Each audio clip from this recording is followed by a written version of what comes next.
अस्सलाम वालेकुम। इस वीडियो में हम मोस्ट इम्पॉर्टेंट थिंग्स सीखने जा रहे हैं रिगार्डिंग 2D एनिमेशंस, जो कि आपको बार बार काम आएंगी अगर आप 2D एनिमेशन इंडस्ट्री में काम करते हैं। तो बहुत ही ज़्यादा इम्पॉर्टेंट है ये वीडियो, और इसकी ये वाली टेक्निक ज़रूर आप सीख लीजिए और आपको बहुत ज़्यादा काम आएंगी। तो स्टार्ट करते हैं। सबसे पहले जो हमारा मेन एक प्रॉब्लम रहता है वो होता है पिवट पॉइंट।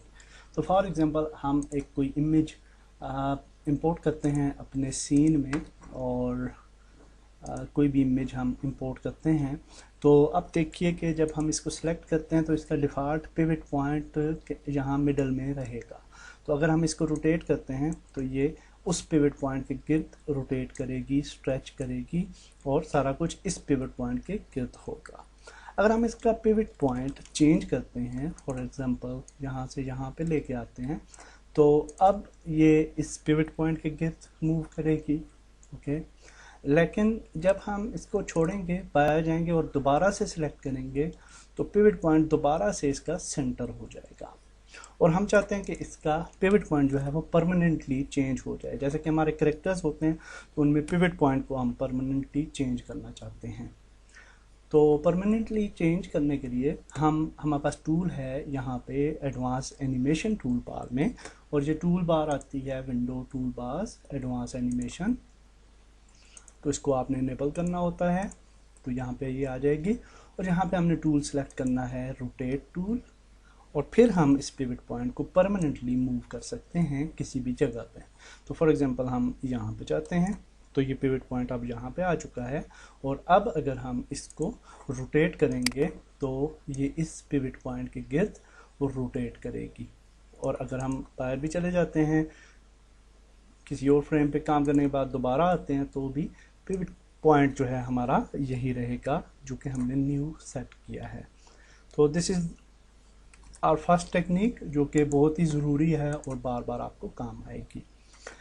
सेकंड थिंग जो हम सीखने जा रहे हैं वो है एक्सपेंड एक्सपोजर, और उसमें यह है कि फॉर एग्जांपल हमारे पास है ड्राइंग, और हम कोई चीज़ यहाँ पे क्रिएट करते हैं।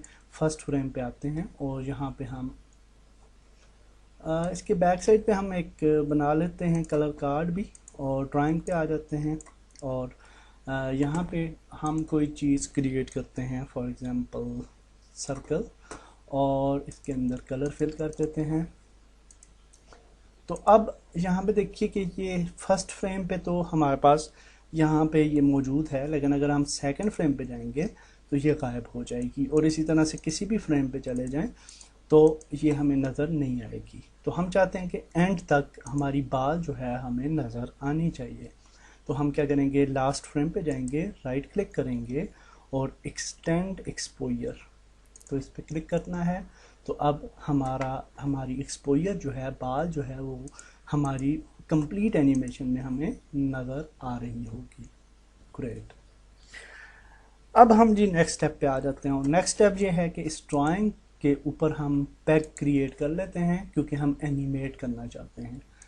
तो नेक्स्ट चीज़ है ट्वीन की, और हम ट्वीनिंग कैसे करते हैं। तो फॉर एग्जांपल अब ये हमारे पास पैग है, और हम यहाँ पे फर्स्ट फ्रेम पे आते हैं, और यहाँ पे हम की फ्रेम ऐड कर देते हैं। फिर हम यहाँ पे आ जाते हैं 15th फ्रेम पे, और यहाँ पे एक की फ्रेम ऐड करते हैं, और फिर 30th फ्रेम पे आके एक की फ्रेम ऐड कर देते हैं। और ये हमने 8 नंबर्स चूज़ किए हैं। आप 10, 20, 30 भी कर सकते हैं, इस तरह भी, लेकिन 8 नंबर करें तो ज़्यादा बेहतर रहेगा, ट्यूनिंग अच्छे अंदाज में अप्लाई होगी। तो फॉर एग्जांपल इस तरह से हमने की फ्रेम ऐड की। तो अब हम इस सेकंड की फ्रेम पे आते हैं, और अपना जो हमारा ऑब्जेक्ट है इसको हम यहाँ से मूव करते हैं और यहाँ पे ले आते हैं। ओके, सो अब अगर हम मूव करते हैं एनिमेशन, तो आप देखें कि एक एनिमेशन क्रिएट हो चुकी है इस तरह से। ओके, और अब हम चाहते हैं कि ट्वीन हो ये एनिमेशन, यानी रियलिस्टिक लगे।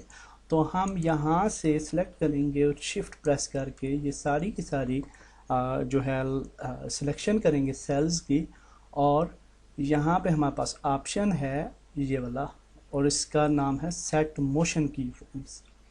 तो यहाँ पे हम क्लिक करते हैं तो अब क्या होगा कि इसके दरमियान जो है सारी मोशन की फ्रेम्स ऐड हो जाएंगी।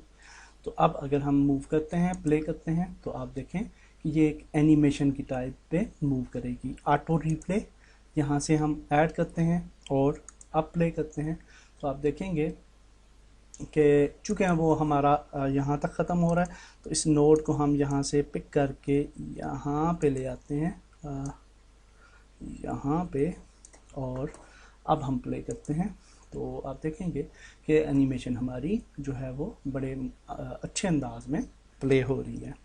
Okay, so this is was the second technique जो कि आपने सीखी। थर्ड टेक्निक जो है वो है, जो कि मोस्ट इम्पॉर्टेंट यूज़ होने वाली है, वो है स्क्वैशिंग की। और स्क्वैश का मतलब है ईज़ इन और ईज़ आउट करना। तो फॉर एग्जांपल हम ये चाहते हैं कि ये बाल जो है ऊपर से जब नीचे की तरफ आए तो यहाँ से स्लोली आए, यहाँ पे फास्ट हो जाए, जैसे कि रियलिस्टिक लाइफ में ग्रेविटेशनल फोर्स की वजह से करीब आने पे फास्ट होती है और फिर ऊपर की तरफ जाए तो स्लो हो जाए इस एंड पे। तो उसके लिए हम क्या करेंगे कि यहाँ पे फर्स्ट की फ्रेम को ऐड कर, यहाँ पे सिलेक्ट करते हैं और हमारे पास ये वाला एक टूल है, इससे हम अप्लाई कर सकते हैं स्क्वैशिंग या ईज़ इन ईज़ आउट। तो हम इस पर क्लिक करेंगे तो हमारे पास यहाँ पे ये कुछ सिलेक्शन आ जाती है। तो यहाँ पे ये हमारा एंगल है। ओके, और इस एंगल में ये है कि ये हम अभी इस फ्रेम पे हैं और हम बिल्कुल सीधा एक ही स्पीड से जा रहे हैं आगे की तरफ। तो अगर हम इसको राइट टाइम रेशो को हम इधर 80 करते हैं, अप्लाई, तो आप देखेंगे कर्व इस तरह से है और क्या होगा कि फर्स्ट ये बाल जो है स्लोली मूव करेगी यहाँ पे और यहाँ से स्पीड को पिक कर लेगी। ओके, तो फिर आगे स्पीड में हो जाएगी, स्पीड के साथ ये नीचे की तरफ आएगी। और इसी तरह से हम अब आ जाते हैं लास्ट की फ्रेम पे, क्योंकि इसको हम ठीक है अप्लाई हो गया, लास्ट की फ्रेम पे आते हैं और यहाँ पे भी हम जो है ये लेफ़्ट साइड पे, अब लेफ़्ट टाइम रेशियो है, उधर राइट टाइम रेशियो था, तो लेफ़्ट साइड पे हम 80 एंगल दे देते हैं।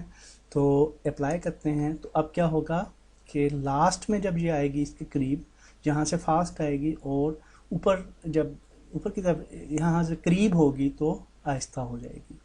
तो अब हम इसको ट्राई करते हैं तो प्ले, तो आप देखिए कि ये किस तरह से काम कर रही है हमारी एनिमेशन, और हमने स्मूथिंग बाल जो है वो एनिमेशन जो है वो क्रिएट कर ली है इन टेक्निक्स को यूज़ करते हुए। तो ये बहुत इंपॉर्टेंट टेक्निक्स हैं, आपको बार बार काम आएंगी 2D एनिमेशंस में। और आई होप कि ये वीडियो आपके लिए यूज़फुल रही होगी। नेक्स्ट वीडियो में मज़ीद सीखते हैं। अल्लाह हाफ़िज़।